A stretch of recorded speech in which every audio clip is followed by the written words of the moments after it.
Alors, je suis Gaëlle Cuisy, architecte DPLG. Je suis là sans mon acolyte Karine Martin. On a fondé ensemble l'agence d'architecture G+K et nous avons œuvré ensemble pendant des années dans l'émission La Maison France 5 et ensuite M comme maison, dans laquelle on faisait des transformations avant-après chez des particuliers.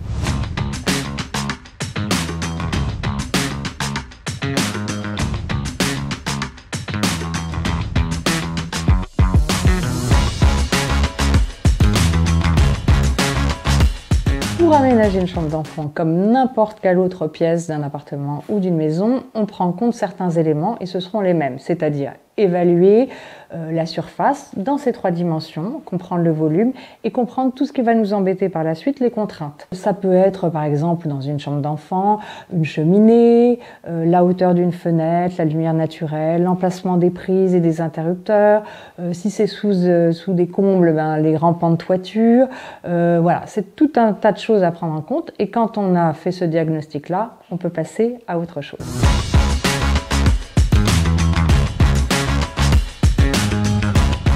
Ça peut être très intéressant. On peut tout à fait imaginer une cloison semi-haute, semi-perméable sur laquelle on va pouvoir adosser dos à dos le lit et le bureau. On peut tourner autour d'un dispositif comme ça et ça fait un volume assez intéressant. En tout cas, le travail et le repos, oui, de le dissocier, ça me paraît très important.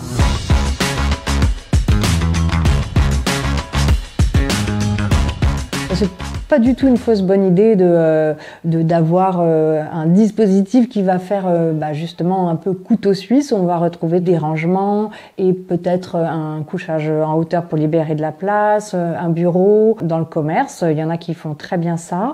Le rapport qualité-prix est souvent très intéressant. Je pense que c'est une très bonne idée, ça libère de la place au sol. Par contre, la seule différence entre les éléments qu'on va trouver dans le commerce et le sur-mesure, c'est que le sur-mesure va permettre de s'adapter au lieu et de faire en sorte que ça a l'air d'être intégré au mur. Ce qui n'est pas le cas d'un élément du commerce où ça va générer des petits sous-espaces résiduels.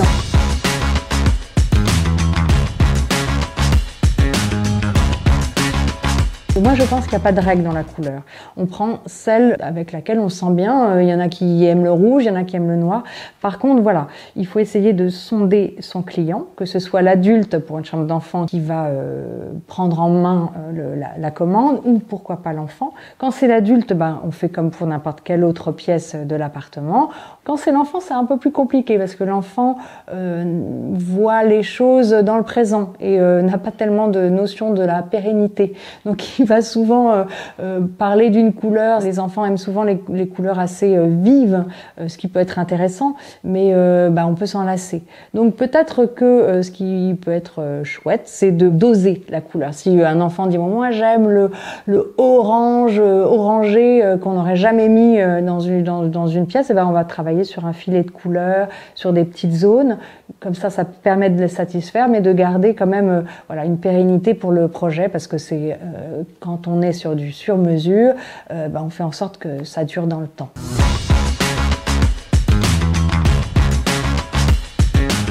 Il faut toujours un point plus ou moins central, enfin pas un point central, mais en tout cas une lumière générale qui va être de couleur neutre, c'est-à-dire ni trop chaude, ni trop froide, ni trop rouge, ni trop blanche.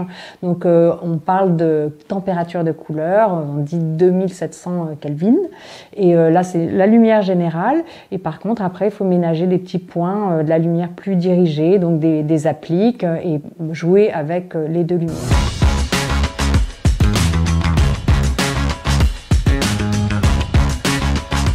Une chose qui peut être intéressante, c'est de ménager une grande planche de bureau, quelque chose sur la longueur. Et puis, comme ça se passe dans les coworking ou dans les open space, dans les bureaux, il existe des designers qui ont fait des choses tout à fait remarquables, des petits séparateurs en feutrine qui sont plus ou moins hauts, qui sont aussi souvent très esthétiques avec plein de couleurs et qu'on peut plier. Et donc, on peut vraiment réussir à se dessiner son cocon. Donc, être ensemble tout en travaillant dans sa petite bulle.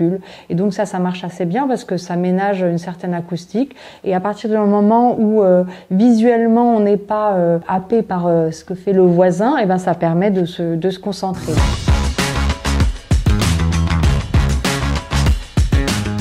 Dans un premier temps, même si un béton au sol ou un parquet, peut-être qu'on peut avoir une moquette assez confortable. Les angles arrondis sont pas dangereux, au contraire des angles vifs de mobilier qui sont à hauteur de tête.